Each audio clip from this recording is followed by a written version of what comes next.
Now that we've actually been able to play Splatoon 3, well, a bit of it with the Testfire, I decided it would be a fun idea to go back and do a sort of tier list of the special weapons for Splatoon 3. This is based purely off the Testfire and some bit of footage along with the PAX West tournament that occurred. This is just purely off all that, so this is very likely to change once the game actually comes out. So let's just get right into it immediately. And the first thing I'm going to do actually is to create another row, and it's because there are some weapons that just didn't get played or weren't even there. So in the case, we're going to add this new one, not even there. Boom. We'll have that. Got one of them right there. We'll put Tenta Missiles. Tenta Missiles, the one that everybody is obviously the most afraid of and concerned as to why it's even still in the game. We're going to have to unfortunately put in not even in there because it wasn't playable. However, we do know of what it's going to play like thanks to leaks and footage of it that have come out. But unfortunately, it wasn't in there, so we just got to throw it out. Another one is Inkstorm. Inkstorm wasn't actually in any of the weapons that were playable.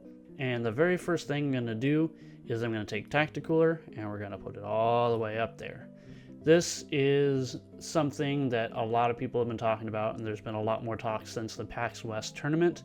Tacticooler is going to be the most, it's going to be like the Ink Armor and the Bubbler and Kraken of Splatoon 3. It's just really good. Now, I still stand by the fact that I don't think it's exactly OP in the sense that it makes everything certainly unfun. It's not nearly as bad as Ink Armor ever was, but the buffs, Tacticooler itself gives so much value just by existing, and the buffs you get, the swim speed, the run speed, the quick respawn, the special saver, it does so much that it's just really good, and it's almost going to be required in some modes and some maps. I still think it's not OP. It's obnoxious. I mean, it's the thing is, it has some trade-offs where it, unlike the Ink Armor, which was global, the Tacticooler you still have to go and physically grab a drink from it, otherwise you don't get the value of it. That instantly makes it more fair than the Ink Armor. And it does make things obvious, like it is a object that points itself out. So it is noticeable to see where the enemy team is likely to come from when you see one placed down. It also inhibits sharking because the little arrows that indicate that you've been buffed by it are visible to everybody. It's not just your team. Those arrows you saw were actually visible to the enemies. So if you grab a drink and start sharking, you are still going to be found. It actually makes you easier to be found. It's probably going to be the first thing that gets nerfed, and I think realistically the only thing that really needs to be changed is I think it needs to be a breakable object. The fact that Wavebreaker, another object-based special, is breakable, but the Tacticooler isn't, seems a little weird. The PAX West tournament confirmed that the Rainmaker can pick up one of these drinks. That's actually really big. The Rainmaker in Splatoon 1 couldn't get the effects of Bubbler, and then in Splatoon 2 it can't get the effects of Ink Armor. But here in Splatoon 3, for whatever reason, it can grab a drink that just instantly gives it tons and tons of abilities that just instantly make the Rainmaker so much better. I can see that that's being one of the first things they change, is the Rainmaker can't pick it up, and then maybe making it breakable. And I also see people talking about it should reduce things like special saver shouldn't be as good. I can agree with that. Not all of the points need to be the exact same. It doesn't need to be like 3 mains of everything. It just doesn't need to be that much. And then let's just actually go in the line of the actual specials as they appear now. The Big Bubbler, I'm going to put this one in C. The main reason why is the Big Bubbler itself, at least with the weapons that it has that have it right now, they don't really play too fantastically around it. It's a weapon, or it's a special that really just enables a fight to happen. Basically, it's a special weapon that is designed around allowing you to hold your ground, and a lot of the weapons that have it right now don't really play too well off of it. It'd be more like, it'd be pretty good for like short range or melee based weapons, but things like Blaster having it just seem like doesn't really make a whole lot of sense. It could be provided as cover for other teammates, it doesn't have to be your own, but I just don't think it's terribly fantastic in the sense that what it does help weapons in some sense, and it helps some weapons better than others, but as a special itself, not too fantastic. It does act as a beacon, so you can jump to a big bubbler if you wanted to do that. Still as dangerous as jumping to a beacon in open map, because anyone can see the big bubbler, so might still not be the smartest thing to do. Then we got the crab tank. The crab tank, I think, was an interesting idea of an evolution of the baller. This actually gives you the mobility of the baller while still being able to actually do some paint and firepower. The crab tank, I think, as you get higher level, the crab tank is probably not going to be as good, because people now know that shooting the crab tank, like the inkling that's exposed in the crab tank, actually will instantly kill them still. I think that once you get higher up, the crab tank is just mostly going to be about escaping and mobility and like painting back from people, where some people may be trying to treat it as a panic button and just using it in front of people. That will still instantly get you killed. So I can't really feasibly see it being pretty high. I think I'm going to put it in C as well. I'm actually going to put it slightly above Big Bubbler just because the crab tank itself still does a good amount. If you are playing in a lobby where you don't get punished a whole lot, or you're playing it farther back and not trying to use it as a panic button, it could definitely be useful. And the ink vac. This is the one that a friend of mine, Forrest, who was playing the Testfire with, was actually surprised not enough people were talking about. Then the PAX West tournament happened, and now people were talking about how good the ink vac looked. And I actually agree with him. The ink vac seemed to be created as a way to stop special spam and sub spam, and as a sort of answer to a bunch of like just spamming a zone or spamming a choke or things like that. It's there to create a pathway and for you to actually just absorb some of this stuff. The crazy thing is just how much stuff it absorbs. It can even absorb Tenta Missile. It just sucks the missiles right out of the sky. I actually think ink vac is going to be an A tier, purely because of how much stopping power it has in things like splat zones. I can see it being used as a stall, like a last minute stall, to prevent the enemy team from panic throwing all their subs into the zone to try and stall out before overtime. It also could be useful in tower control, where if you have the person who's riding the tower just use their ink vac to basically stop any sort of approach. It's definitely going to be really good, and it's not even so much just how much like the damage the shot afterwards does. It is purely about the denial it does. And in a game where the whole point is to just paint the floor and get your bombs and your paint and all that stuff out, a special that exists to deny that is inherently going to be really useful. And I can definitely see this one being very good. Next up, we got the Killer Whale 5.1. This, I don't think, is too amazing of a special. It was definitely helpful for the weapons that have it. It is, I still stand by what I said about the ink brush, with it being a sort of enabler to pushing and taking a fight. So I would probably put it in B, in the case that for enabling pushes and fights, it does its job very well and doesn't really do a whole lot outside of that. You can start an engagement with it, say you fire it, and then you see who it's marked at, and you can just follow your killer whale and continue to deal damage with it. However, its utility outside of just being a way to start fighting somebody isn't too fantastic. It's not going to paint the ground for you. It's not going to, cover your butt as you escape. It doesn't really do that. It's not really as much damage as people were expecting, and thank the Lord for that. It doesn't act as a sort of Splatoon 1 killer whale that was a massive space denier, and then it's also not like Splatoon 2's Stingray, where it was a massive obnoxious that was mostly used as a displacement tool. Killer Whale 5.1 does act a bit as displacement, but it's not going to do nearly as much as Stingray or the original Killer Whale ever did, and is mostly just going to be used as a way for weapons like the Ink Brush or the 52 Gal push their advantage and just rush enemies down while having something that's just constantly poking away alongside them. Reef Slider is a one I didn't see too often, and I actually don't think it's too fantastic. It's sort of like an evolution of the Kraken, I feel like. I can see the idea of it where you get this special that allows you to slide in and then explode on wherever you decide to end, or if it ends itself.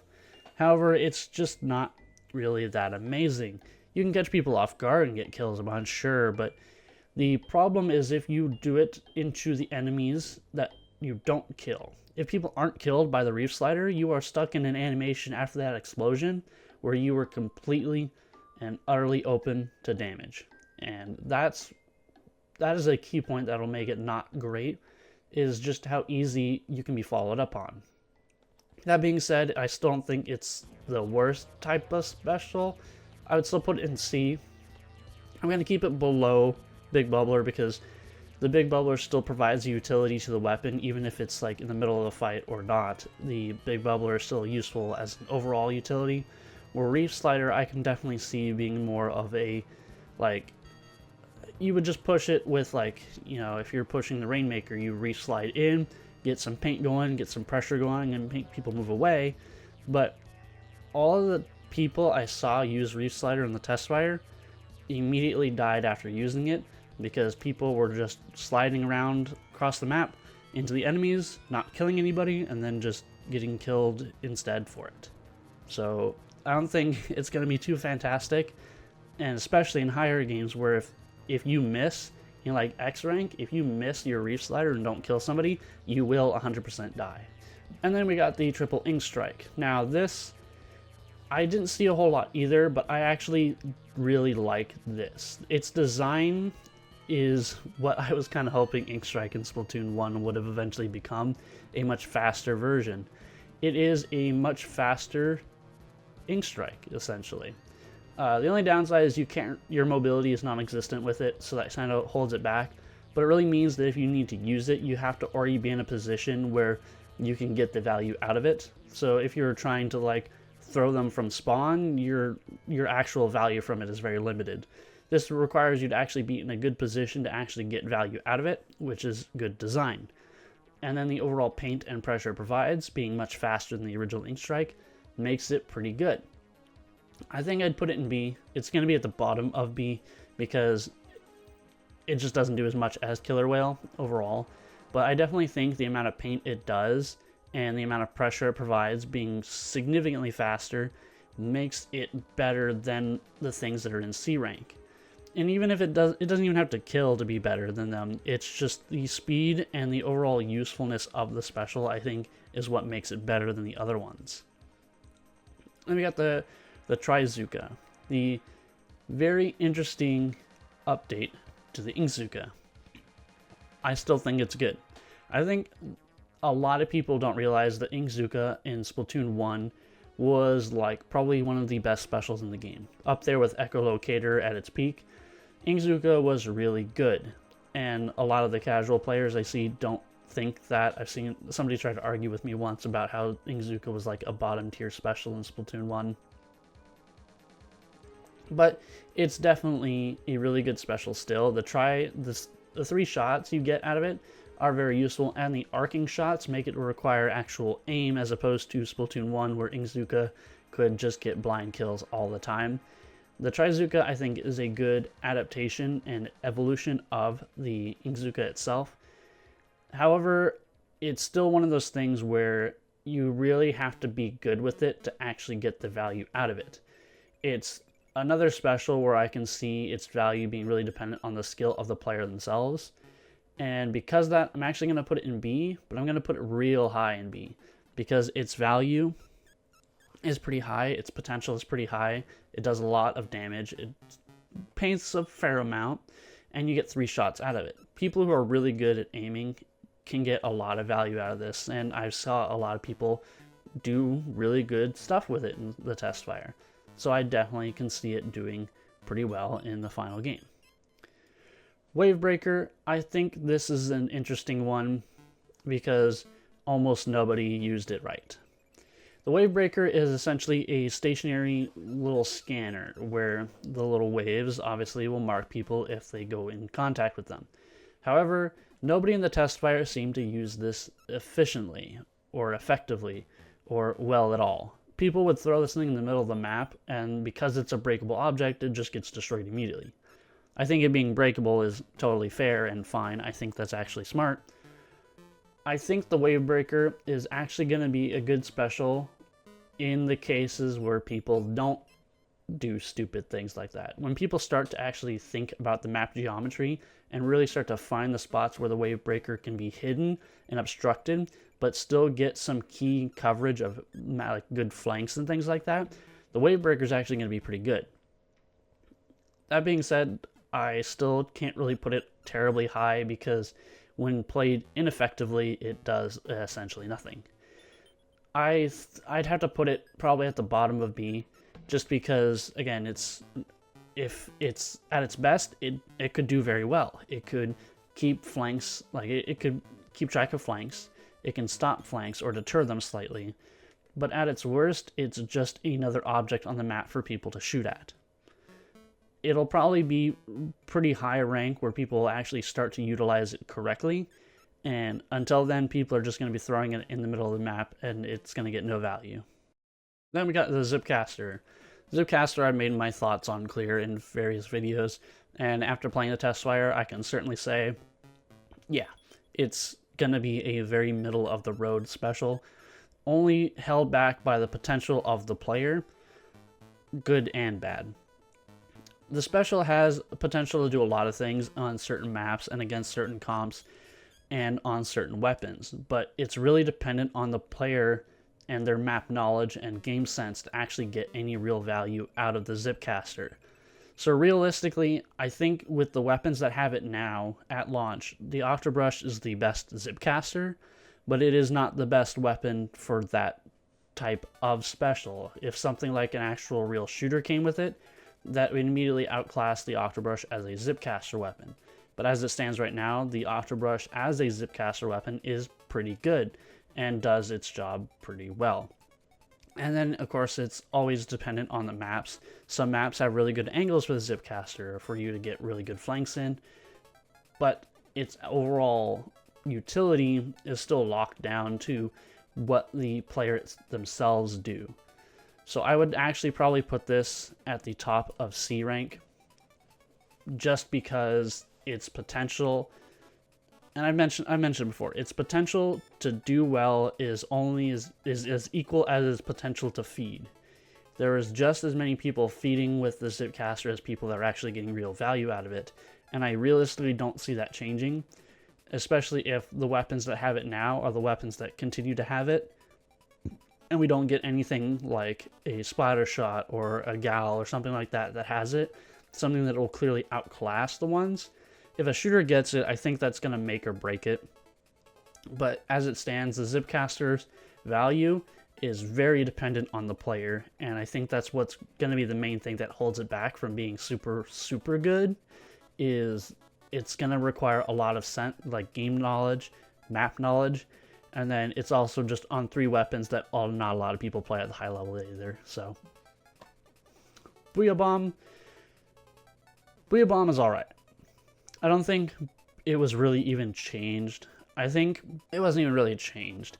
Booyah Bomb is a pretty inoffensive special that just does its job of just creating a distraction, providing you with some armor as you charge it up, and then providing some paint along with some special charge to your teammates.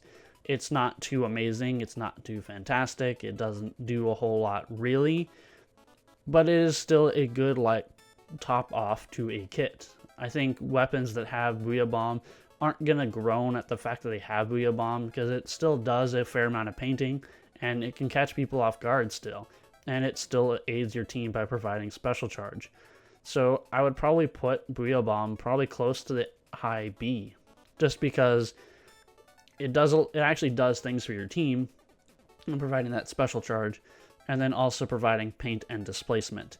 It can be used against certain weapons like backliners to get them out of the way, but this is the sort of stuff that, well, Splatoon 2 has always had. And a lot of people know what Booyah Bomb does and what it's useful for, and so far it doesn't seem like that has changed at all. Inkjet is like the Zipcaster in that its potential is only hindered by the skill of the player. Inkjet players, when they're really good, they're really good. When they're really bad, oh boy, do you know they're bad. So I think that's what's really going to keep Inkjet from really being a high level, high tier, is that since its nerfs in early Splatoon 2, It's really been a skill shot weapon, a skilled player's thing. People that can't get the value out of it won't get the value out of it. And it'll just be a way to basically acknowledge that you are ready to be shot in the face. That's pretty much what Inkjet does. Unless you're good, and then you can just shoot them in the face. But, so I think with that, I'll probably put it just slightly behind Booyah Bomb in B tier, because it's still useful and can be good. And I would probably actually put these flip-flop maybe a little bit, because the overall value of both of these are pretty equal. However, Inkjet probably has the most potential to be higher up in B and even crawl into A, just because of the people that are good at Inkjet can be really scary with Inkjet. And then finally we have Ultra Stamp, and Ultra Stamp is a victim of needless changes. In case you weren't aware, Ultra Stamp's hitbox was greatly decreased in that it's almost not going to hit things it really should. And the tournament in PAX West really showcased this in some points, that its hitbox is unfortunately very pitiful. So unless these changes are reverted, the Ultra Stamp and its whole gimmick of just rushing in on people and crushing people like that, it's not gonna do it very well. It's really weird that you'll have this giant object slamming down on somebody, and you may hit someone with the edge of it and just not kill, because you have to be perfectly dead on with something that's that gigantic. Feels like even just hitting them with the edge of it should be enough to kill, but unfortunately its hitbox was reduced where even that doesn't appear to actually kill people anymore. And it just makes it to where without that, Ultra Stamp is just another way of signaling that you're ready to be shot.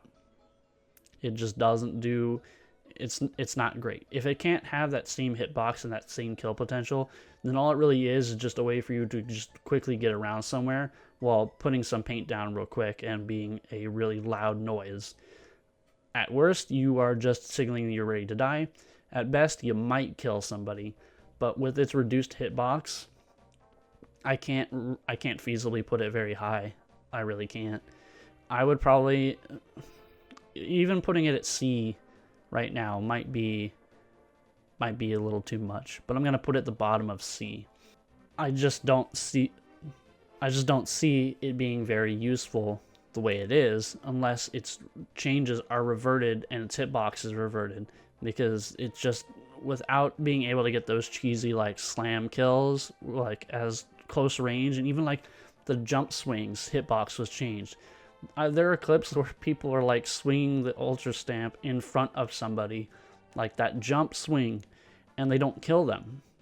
There's even clips of it dead on not doing damage. That's really sad, and it'll make it feel like the special just doesn't work for the people that use it, and that's not how it should be. I think it was fine to begin with. I don't even know why it was changed. It never was super oppressive, at least after they had changed how hitting the Inkling worked. I don't feel like it was super oppressive, so why make it super weak? I think it really speaks to the overall design of the specials if most of them are lumped together like this. These standouts obviously being the Tacticooler and the Inkvac, which I think are the ones that have the most potential to be the highest skill use and the most value. Tacticooler is the one that I think needs to really be changed the most. Out of all of these, I think the only one that really I could see being changed almost immediately is the Tacticooler. The Inkvac, while strong, I think is still fine. It doesn't need any real changes other than maybe reducing how much it can absorb. Because one of the drawbacks of the Inkvac, actually, that a lot of people haven't really talked about, is once it's fully charged, they stop sucking up damage. And so the Inkvac user is still open to taking damage if you just fill their vacuum up really quickly. So they'll still die if you just keep shooting at somebody. You just have to worry about being shot back. So I think it speaks volumes that I would put all these specials really close to each other, that none of them are inherently super awful, and there's no real huge skill gaps in tiers. There are some that do need help, like the Ultra Stamp and the Reef Slider I think need a little help, but I would still pretty closely lump everything together. Even the A and S tier, I would still lump those really close to each other. Nothing is inherently super overpowered where you could see like all 8 players running it at launch. I mean, you might see that with the tactical or people just spamming it all over the place, but even then, I still think there's enough value in the other specials where people are going to still want to use something else. Even the people that want to play the highest level and make the like min-max things and make sure they're playing the most ideal thing ever may still play something other than a tactical weapon. So with that, I want to thank you all for watching, and I'll see you all next time.